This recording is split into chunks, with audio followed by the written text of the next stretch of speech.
Sveiki. Dabar apžvelgsiu 7 pagrindinės valiutų poras šiai savaitei. Tradiciškai pradėsiu nuo euro dieninio grafiko. Praėjusią savaitę, ketvirtadienį 20 val. Vyko FOMC paskelbimas. Ir čia būtent matome šio judėjimo ir žvakę.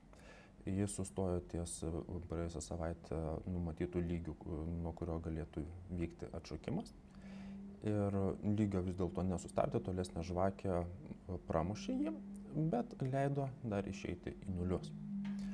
Šiuo atveju galimybė yra tada, kadangi šitas lygis jau nesustabdė judėjimą, galime tada tikėtis žemesnėje vietoje, tai būtent šių dviejų linijų sankirtoje galimybę sudaryti buy sandorį. Būtent pirkimo sandoris būtų logiškiausias dėl to, kad yra trendo kilimas.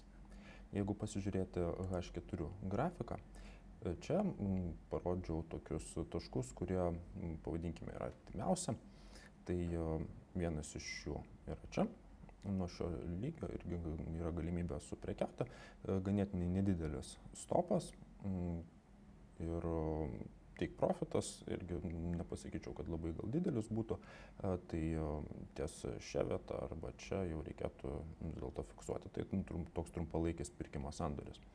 Jeigu vis dėlto kaina neprieis prie šio lygio, yra galimybė nuo šios vietos sudaryti sell sandorį, tai toksai pigus, pavadinkime, pardavimas būtų, nes nuo aukščiausios vietos ganėtinai nedidelio sustoposo reikia, kad pasiimti bent jau 150 punktų pelno. Jeigu pasižiūrėti svarą, tai čia mes turime situaciją tokią, kad nupiešiau palaikymo liniją ir projekcinę čia. Turime tokią kaip trenduką, prie jo priejus, čia visai logiškas yra pagal techninę analizę sudaryti pirkimo sandoris. Kas norėtų sudaryti tokį dar konservatyvesnį, tai čia jau po pramušimo, nebent yra galimybė sudaryti jį čia, šį sandorį, bet tik profitas jau būtų irgi nedidelis, tai iki šio pirkimo sandorio tai būtų maždaug apie 170 punktų nedaugiau. Taip pat yra galimybė, jeigu nepasieks šios kainos, tai pardavimas sandoris. Jį galėtume pasižiūrėti H4. H4 tai čia pardavimas sandoris, vėlgi kaip ir eure, tai ganėtinai pigus pardavimas, pavadinkime taip, nes nedidelis stop lossas su nemažu potencialu. Taip pat pažymėjau dar keletą sustojimo vietų, nuo kurių galimi trumpalaikiai pardavimai. Tai yra, kad ne keletą šimtų gal punktų, o 50 punktų maždaug tokius atšokimus nedidelius galima pagauti, tai būtent jeigu vyktų kilimas. Tai ties šiomis vietomis. Frankas. Frankas kaip ir euras juda atvirkščiai, bet labai vienodai. Tai tendencija būtų tokia, kad jeigu euro laukiame gilesnės korekcijos, tai ir čia to pačios korekcijos irgi laukia. Tai viena iš galimybių yra šių dviejų linijų sankirtoje sudaryti sandorį sell. Būtent pardavimo sandoris logiškiausia dėl to, kad šita linija dar nėra buvus pramušta, tai visai neblogas, manyčiau, nes stop losso irgi didelio labai gal nereikėtų, o potencialas yra ganėtinai nemažas, nes jeigu stop lossas 120-150 punktų, tai potencialas jau 200 su pratęsimu. Jeigu kaina vis dėlto nepramuš šio pasipriešinimo lygio, viena iš galimybių yra sudaryti pirkimo sandorį šioje vietoje. Tai H4 gražiau matosi smulkiau, tai būtent kalbu apie šią vietą. Pardavimo sandoris irgi čia visai gražiai sutampa, kurį rodžiau prieš tai dieniniame grafike, nes čia 8920 kaina pažymėta yra zona, čia 8923, tai praktiškai ta pati kaina. Būtent zona išlieka ta pati, kaip ir praeitą savaitę, nieko nekeičiam, laukiam. Tolimesnis toks taškas tai būtų čia arba čia. Jeigu vis dėlto kaina nejudės tiek, tai yra galimybė sudaryti kitą sandorį, tai jau čia būtų toksai pirkimo sandoris, nesant didesniam judėjimui nuo būtent šios vietos, arba nuo šios linijos, arba nuo šios linijos. Žiūrint, jeigu duotumėm per spyglį, tai čia, gal ties kūnų, čia yra galimybė sustoti. Čia labai panašiai yra vieta, jeigu nubrėžti projekcinę liniją, kaip į susidarimą tokio nedidelio trenduko. Žinoma, šituo trendu nereikėtų vadovautis H4 grafike, nes labai mažytis iš tikrųjų čia labiau yra H1 judėjimas. Ką domina H1 judėjimo grafikai ir analizė, tai apsilankykite savo asmeniniame kabinete Teletrade'o puslapyje ir ten pamatysite ne tik tais valandinį, bet ir M15 grafikus. Toliau Kanada.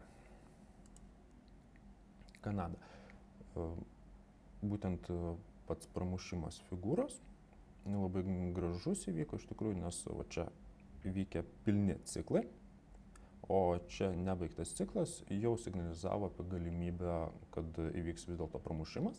Ir jisai įvykęs su ganėtinai nedidelė korekcija, jeigu pasižiūrėti mažesniam grafike, tai va, štai tokia korekcija, grįžimas prie pramuštos linijos ir tiek agresoriai, tiek konservatoriai turėjo progą įeiti būtent į šį sandorį, nes matėsi praktiškai visose grafikuose stambesniuose. Ir kuo puikiausiai atidirbo ir dar netgi pranoko lūkesčius.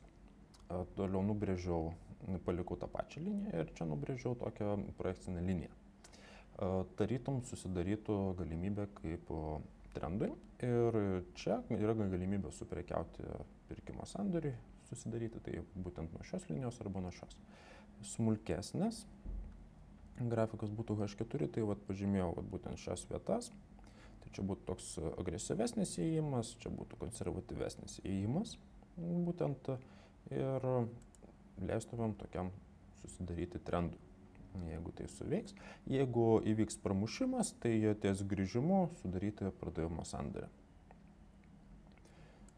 Taip, H4 dar yra vienas sandoris, tai galimybė sudaryti nuo pačių viršūnių, tiesiog kaip eksperimentas, pavadinkime taip, nes mažas stop lossas, potencialas yra žymiai didesnis, tai eksperimentuoti, kas yra linkę nuo tokių vietų, aukštumų, žemumų, tai yra visai galimybė taip pat sudaryti sandorį, kaip minėta anksčiau, eurą ir svare. Jena. Jena pažymėjau artimiausią vietą, tai per viršūnės nubrėžta linija dvi zonos, tai vat čia viena zona pardavimo, kita čia. Labiau gal būčiau linkęs nuo šios zonos pardavinėti. Arba pirkimo sandoris, tai jau šių dviejų linijų sankirtoje. Jeigu pasižiūrėtų smulkesnį grafiką, čia artimesni kur kas sandoriai, tai nuo pačių žemumų toksai gus pirkimas. Taip pat nuo šios linijos čia jau kaip trendinė, tai pavadinkime zoną. Tai nuo čia arba nuo čia galimybė yra susidaryti sandorį, arba vidurį, pavadinkime tai zoną.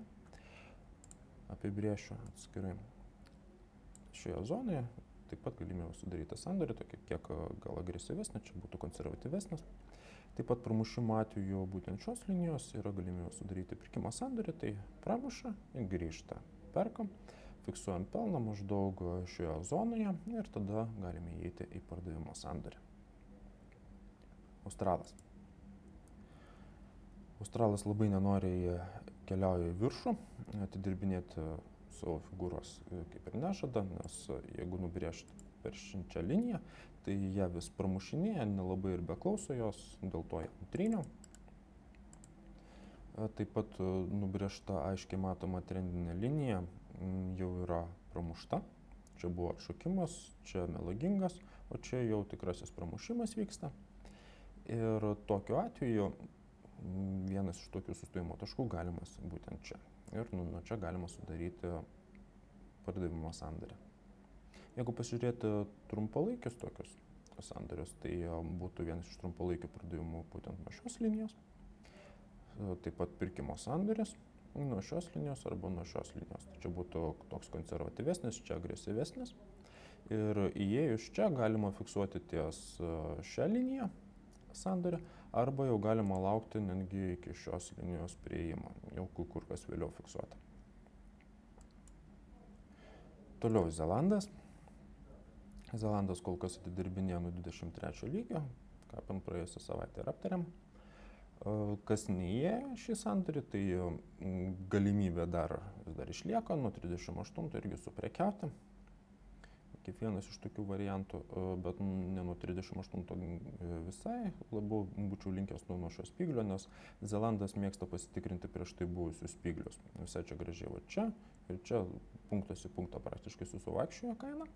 Tai būčiau linkęs labiau būtent nuo šios linijos ir sudaryti pirkimo sandorį, esant kritimui.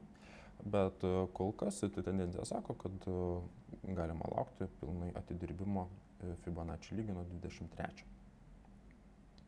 Jeigu pasižiūrėti į H4, tai tokie trumpalaikiai, pavadinkime, sandoriai, tai būtų pardavimo sandoris čia arba pirkimo sandoris čia.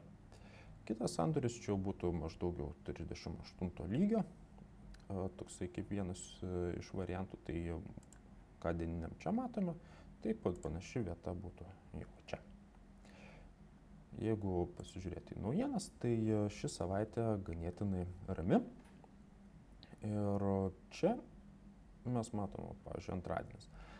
Antradienis iš tokių žinių, tai Jungtinė karalystė, tai vartotojų kainų indeksas judėjimo visiškai praktiškai nedavė. Toliau pasižiūrėti šiandienai nieko tokių ypatingų naujienų ir nebėra. Rytoj irgi nieko ypatingo tokio nematau iš stipresnių naujienų. Čia iš ketvirtadienio tai 14:30 BVP ir Japonijos nacionalinis vartotojų kainų indeksas. Iš tokių naujienų, tai čia būtų jau naktį, 1:30, nemažai Japonijos naujienų vienu metu išeina, tai yra galimybė didesniam judėjimui susidaryti. Penktadienis Jungtinės karalystės BVP išeina už ketvirtį mėnesį ir praktiškai viskas. Sekmadienis, rinka nedirba, tai per daug čia ir svarbių naujienų iš tikrųjų nėra. Ganėtinai rami savaitė ir galimybė yra puikiai atidirbti technikai, plus netrukdo naujienų įtaka. Taigi linkiu sėkmės, iki susimatymo.